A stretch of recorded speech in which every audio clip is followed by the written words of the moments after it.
Hey! What's up, what's up, what's up? How you doing? How you been? What's going on? What's good? How you getting it in? Body getting the fuzzy? What's going on, people? What's going on, people? It is a day of another day that we call Thursday. Anybody been said what's going to people? Hopefully everybody's doing everything as far as being safe on this Thursday. As far as doing whatever you need to do, as far as, making progress with your life.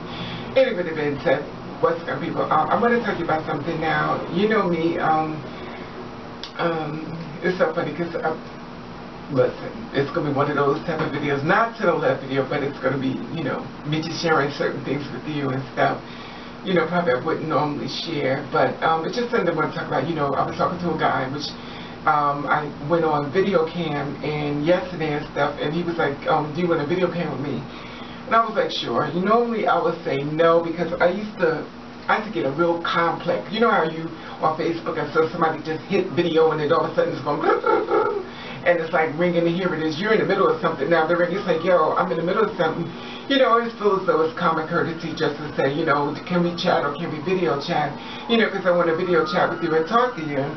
And that would be fine. But the thing is, a lot of times we're in the middle of something, like I'm in this and here comes this. So the thing about it is that, when I'm in the middle of something, the next thing I know, someone just hit the thing come through. So anyway, so I'm video chat with him and stuff. I came across, I looked at this picture and stuff. I said, okay, fine. So he comes on, he clicks on it. Of course, I look a hot mess, because me, none of, This is only for this, because the thing about it with me right here, I ain't wearing this when I go out. At the end of the day, you'll see it, and that's about it. But anyway, so the thing is that, I hit the video camera, so we saw each other, the camera, he looked at me, he said, you look like Raven. I was like, yeah. He was like, I said, yeah, it's me, Raven. He says, no, it's a girl from YouTube. He said, because my name that he made fun is not Raven, so he was like, well, and I was like, yeah. So he looks at it, he says, I'm gonna send you a link to her. She did something, she's like 16 or something, or somebody got dead or something. So he submitted a picture and stuff, and so he sent it to me in my box, and I was like, yeah, that's me. So he goes, what? It's just funny, the thing about it is that it made me laugh because, okay, let me tell you what I was thinking. This is what I was thinking. Bitch, you can't rob no bank, honey. Can you imagine, he's sitting around watching TV and stuff, and all of a sudden I go across the screen and say, oh shit, they go Raven. They'll be calling up to the news station and everything. So, oh, I know exactly where it is, and da-da-da. I just thought it was funny. Anyway, I just wanted to share something with you in reference to,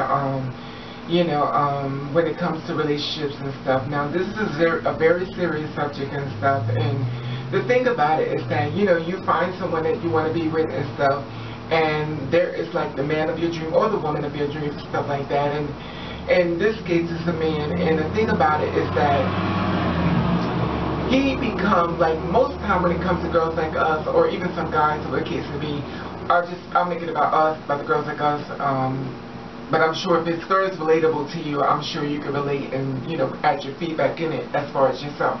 But anyway, so the girls like us, we've all been known for looking for a man. We already know half the whole world is, but I'm going to talk about us.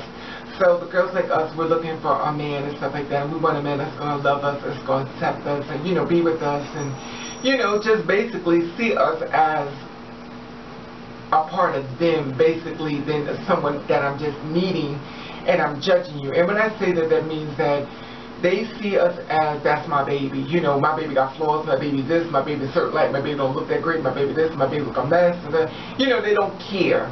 They're like full 100% acceptance, either you're good, bad, ugly, look at me.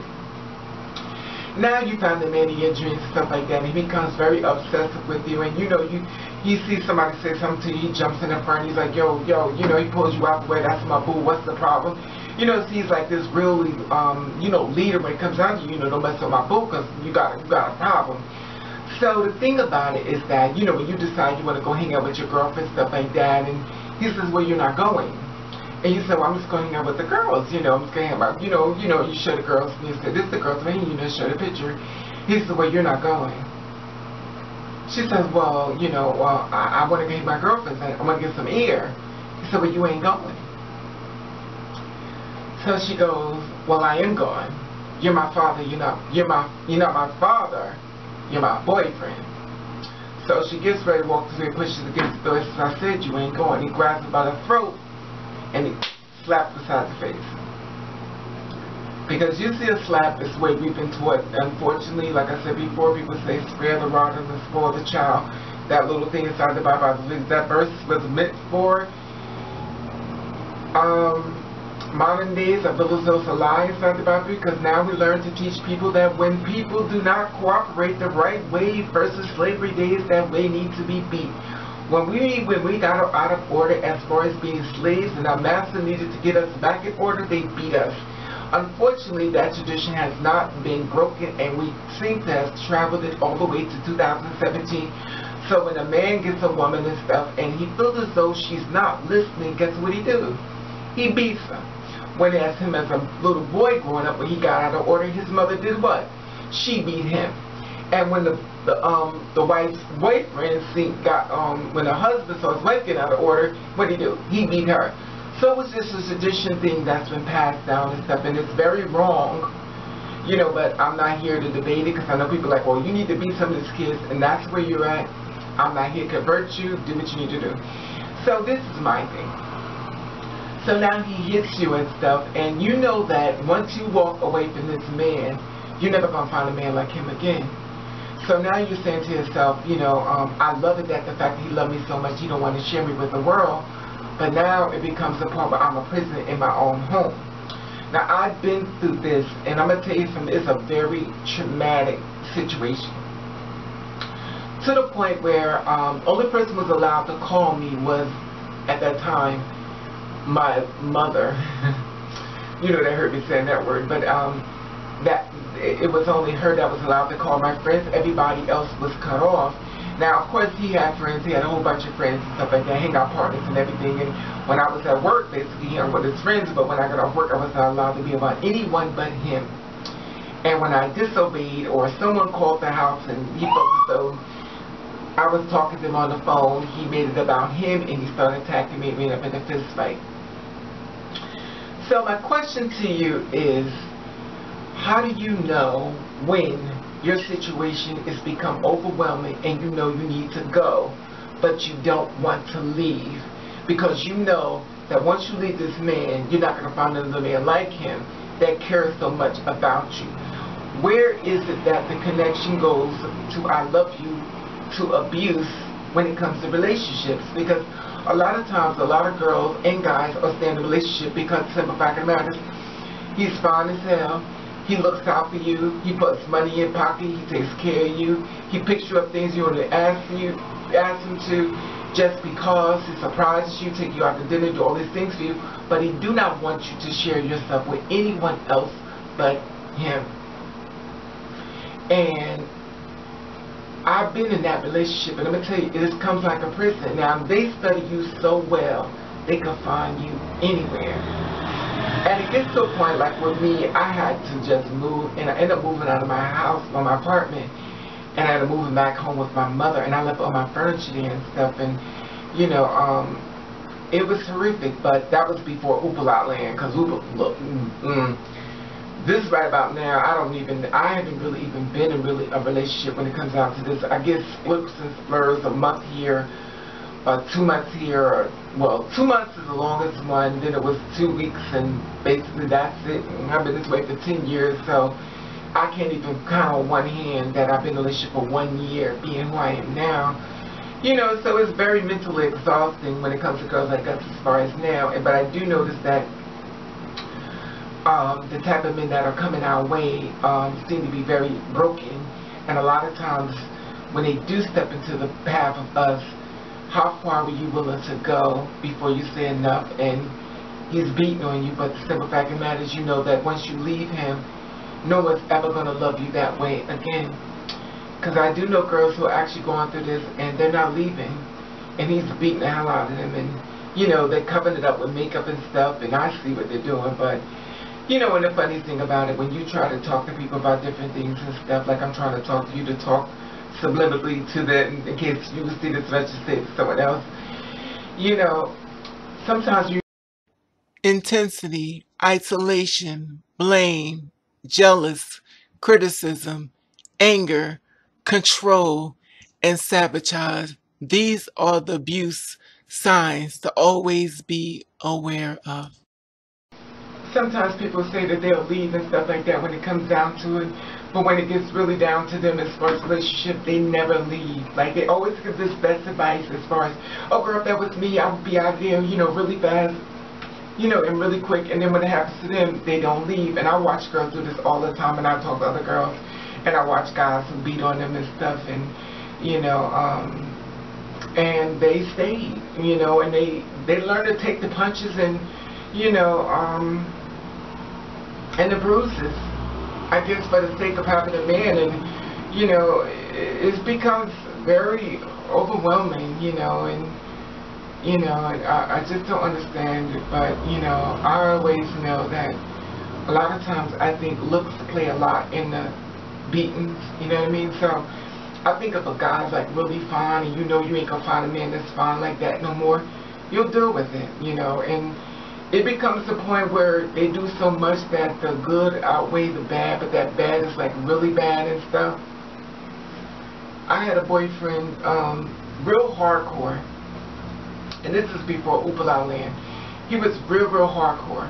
Now, we'd get into an argument and stuff. He would try to fight me and stuff on the street, everything. And the thing is, he would be like, he was real hard, but when he fought me, he never brought his fist up. He just scratched my face up, he just dig his nails in my skin. My whole face was scratched up. And when I went to work, they was like, well, you fight women now? I was like, no. They was like, well, who scratched your face up like that? My face used to be scratched up. And I just found it amazing, you know. And it's funny because I think back on it now. You know, you kind of, when you get old, I guess you know better, but the simple fact of the matter is, due to situations, circumstances, a lot of times people not financially able to move around as quickly or as fast or as fast as they want to, you know, when it comes down to situations. Because I could always say, well, girls, if it was me, then it's you, you know what I mean? The situations changes, and then when you tell people, remember you said this, oh, well, fuck you, bitch, don't come in, and you know, they get mad at you because you're bringing it up to their attention, basically let them know. But you said you was going to do this happen to you, but now it's happening to you, the story changed. You know, and that's the thing, you know, when it's, because I always ask myself that thing when it comes down to me, even now, because I've had men that want to be with me and stuff, and I know they would be with me, but I know they're abusive. And they're going to be here beat my ass, honey. Y'all want to see no videos. Y'all want to see no videos because they probably would take my camera and break it up and, you know, just cut everything off. And I'll be in the house, in the closet, beaten up and stuff. It's not funny, but, you know, it's just something I was thinking about. Me and another girl, one of my sisters-in-law was talking about this, and I was like, you know, it's a horrible spot to be in. You know, it's really bad, you know. And I think it's worse that when the person comes home is that you get real quiet because you don't know, like, what's going to happen. And, you know, is I'm about to be beat down, I'm about to be blamed for something else. And, you know, but anyway, I just wanted to bring this to your attention because I want to know when is enough as far as the beat down. They always say if this person hit you one time, that leave. But everybody don't always leave. We could always sit back and say, oh girl, we get online, oh girl, you know what, I'll be out the door and stuff like that, but yet still, you don't let a man that hit you once, and then hit you twice, or a woman that hit you once, and you stay. Now you're going to go online and be all warrior princess or warrior king, and, oh bitch, I would just go this and this and this and that, and you know, at the house, he ain't beating your ass. You know, but it's something that needs to be talked about and stuff, is when is enough's enough, and you know, there's always shelters and stuff for you to go to and stuff, but who knows about the shelters and stuff. And a lot of times girls are even scared to go there because it may be even worse, you know. But it's just something that's very questionable. It's something to think about. This is the question to you: if you met a man or woman, that they were everything you ever wanted in life, beautiful, gorgeous, took care of you, looked out for you, paid your bills, took care of everything. Even though you had a job, they didn't care. They still helped you out, gave you more, and always surprised you with gifts and goals. And of course, they're the fucking best in the bed because they're the worst personality. And you knew you had to give it up for the beating. Would you stay or would you go? You know, because I really want you to be truthful in this. And I know some people are not going to be truthful. They're going to say, oh, girl, I'll be out the door, because that's the easy answer. But I really wish you'd be truthful with this and leave the reason why or what you would do. Because you could be actually helping someone else that can't seem to have a voice, and you could be that voice for them. Anyway, that being said, I just want to share this there with you, and I'll let you know I love you. And I want to thank you for watching Catch the Read. Well, if you need a number, here is the number right here. It is 1-800-799-7233 or 1-800-799-SAFE. Also, 1-800-787-3224, or for the deaf, that's 1-800-787-3224. And I want to tell you that I love you, and I want to thank you for watching Catch the Read. Be safe, family.